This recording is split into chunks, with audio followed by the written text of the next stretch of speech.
Okay, last two books. I'm struggling to beat the setting sun. And the sun, even though it's setting later or we've moved forward in time, whatever, is just not willing to cooperate. So, the next book, and I'm going to do these two in one video, is Persephone by Sally Palm Clayton and illustrations by Virginia Lee, two English authors. And this book tells a tale of Persephone and her kidnapping by Hades. And I do like the style of drawings in this book. I think they're quite lovely. Text is easy to read. And of course, the tale is modified, of course, for children. There's Hades looking all dark and gothic, like there he sees the beautiful Persephone. It's very much Disney, not Disney-fied, but it's very much toned down. You know, there's no mention, as someone suggested, that Hades raped Persephone, and I think that is originally how the story goes. Someone does try to save her, a water nymph. And in this one, Hades isn't lust-driven. You know, he's just madly in love with Persephone, which is kind of nice. Narrates their journey into the underworld. It does tell the story quite well. There is her mother, Demeter, being told by friends that her daughter's now in Hades. And it goes on and on. Here we have, she pulls the cloak over her. It's now winter. There is Hermes swooping down to try to find her. And there she is, ill-fated, eating the pomegranate seeds. And there is Hades imploring her. And I'm sorry, the light is horrible, but he is particularly dark in this book. Hades imploring her because of his love to eat the pomegranate seeds, because he loves her that much and doesn't want her starving.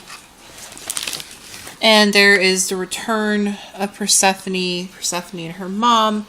And I like how this is done, this particular scene.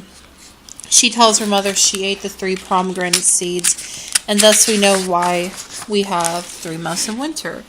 And they explain a journey, life to death, how this tale explained what caused winter.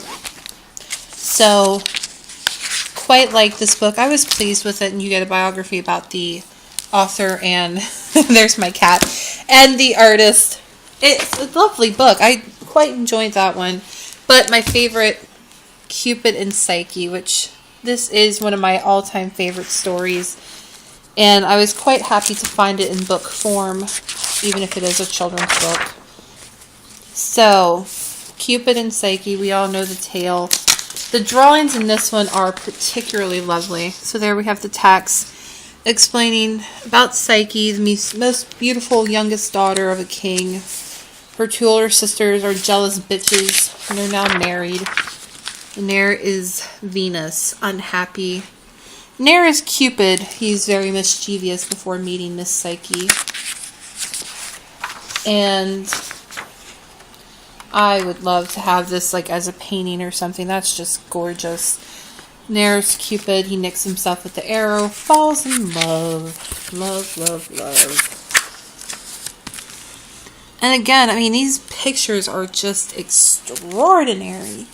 And I forgot to mention, of course, who the author and the illustrator were, but I will mention that. Again, I want that as like an oil painting on my wall. That's gorgeous. And then there's told of Zephyrus, the gentle west wind, and how he conveys her up to Cupid's palace. And then we have him leaving her alone. Her mind wanders. She's a typical beauty, not much in the brains department apparently. And there's the sisters, not quite so ugly. I've read several tales that are said to be ugly, kind of like the ugly stepsisters to Cinderella, but here they are just jealous, and they implore her to look upon her husband, even though he said never to look upon me, so she does. And she accidentally burns Cupid. And trust is broken, so he flies away. And so now she must suffer.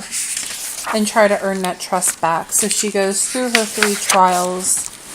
There she is going to gather golden fleece per Venus.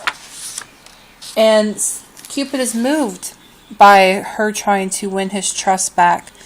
And she journeys through the underworld to meet, of course, in this one, because they're using the Roman names, Proserpine. Oh, fuck it. It's Persephone. And Persephone gives her the box. And much like Pandora, she cannot resist curiosity. And she opens the box. And sleep overtakes her. And Psyche falls asleep and falls to the earth. And Cupid, being now in love with her again and trusting her once more, flies down. And she begs, having lost you once, I wish I could never lose you again. Can you forgive me? And he said, only if you will forgive me, my dearest Psyche. I should have never left you, and I never will. You are my soul. And Psyche, of course, is the Greek word for soul. They're all happy. They fly to the mountain. Jupiter gives her ambrosia, makes her immortal. That's a good picture. And they are bonded in marriage forever. And, of course, love begots a daughter called Joy. So from love comes joy. And the author is M. Charlotte Craft. And it is illustrated by K.Y. Craft. So, what have we learned here, boys and girls? I think we've learned if it's a good book, the illustrator is accredited. And if it's a crappy book, they don't want you to know who did the illustrations. So, those are my little children's books I've gotten. Have a look around your local library and see what you can find. So, yes, I know you're looking at darkness. So, I'll cut this now. Thank you for watching. Have a great day.